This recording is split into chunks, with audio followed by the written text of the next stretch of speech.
Next is Natasha Raisley. It's Nastasha Raisley from Falls Township. I just want to start by thanking the board, for everyone on the board, for everything you're doing, especially Dr. Gibson.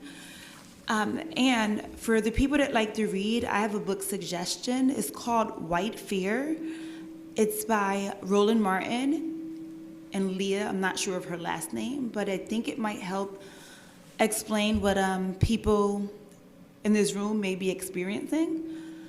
And I'm grateful for the DEI program. And another thing that I wanted to say is I find it ironic that the people who have a problem with equity are here today speaking about a Black LGBTQ student.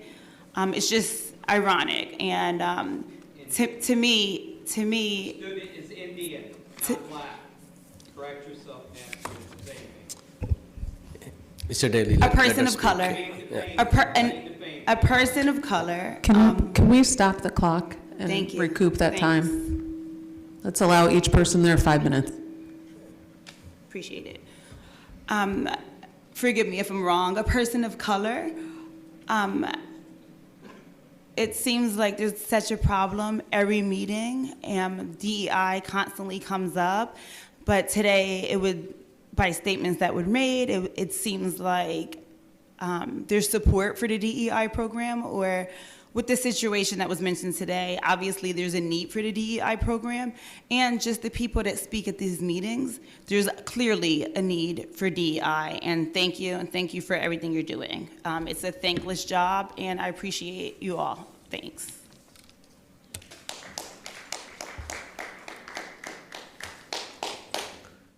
Andrew Dell, Falls Township. First thing I want to touch base with was last meeting, one of the speakers, Nastasha Raisley, made a comment that I should read the book White Fear with some of the other dozens of books that I've read. And I take exception to that.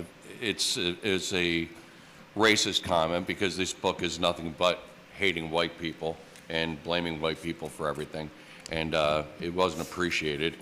You know, this is a woman who sits out in the foyer out here the whole meeting with Mrs. Delwich's husband, Mike Selleck, and sits there and conspires and then comes in here and tries to put down everything that I say and tries to pigeonhole me as a racist, which I'm not.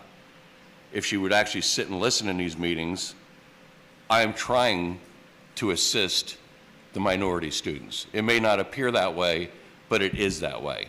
Creating them and making them victims is not a way to raise them up from bad grades or not staying up to par with everybody else. Tim Neely, Lower Makefield Township.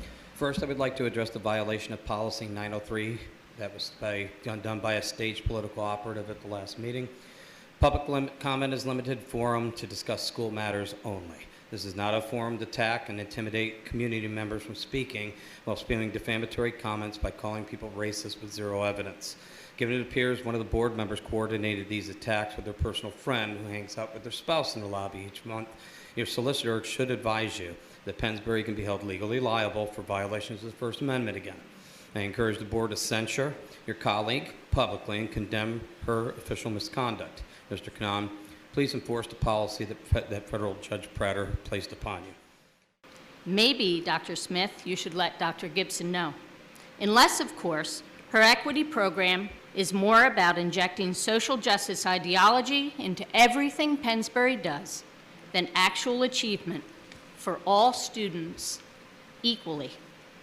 Because I think we can all agree that Nastasha Raisley's public comment last month revealed the true nature of Dr. Gibson's equity program.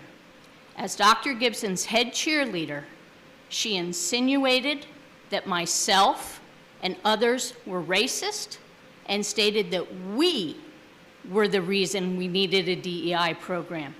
As if that wasn't bad enough, at the end of the meeting, many board members surrounded Nastasha, not to admonish her, but to give her attagirls.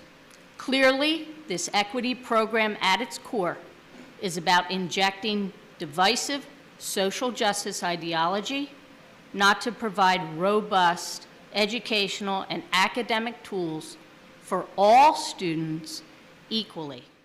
Our policy doesn't allow us, absent obscenities and that limited circumstances, of really jumping in and moderating anyone's First Amendment rights to speak. And so that, I mean, and that was a direct result of the lawsuit that those things were taken out. Many other policies in many other school districts don't allow them to do that, but we don't. That has not been the policy here. Any other board comment? Madam Solicitor, can I ask you, is there any regulation, code, policy that would restrict any board member from having a friend who lives within the district? No. Thank you.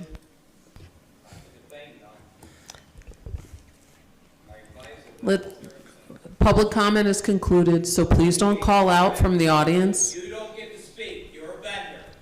All right. Mr. Daly, What happens if it's defamatory? The school district could be sued. Should you stop? Mr. Daly, Answer that question. You work for me, ma'am. My taxes pay your fees. And you don't have right to speak unless TR says you can. All That's the right. rule. Any other board? Can we cut the video of the meeting? You will get a It's lawsuit. any other board And discussion? what happens, get. Not for me. All right. Can I get a motion to adjourn? Motion to adjourn. Second. Meeting adjourned.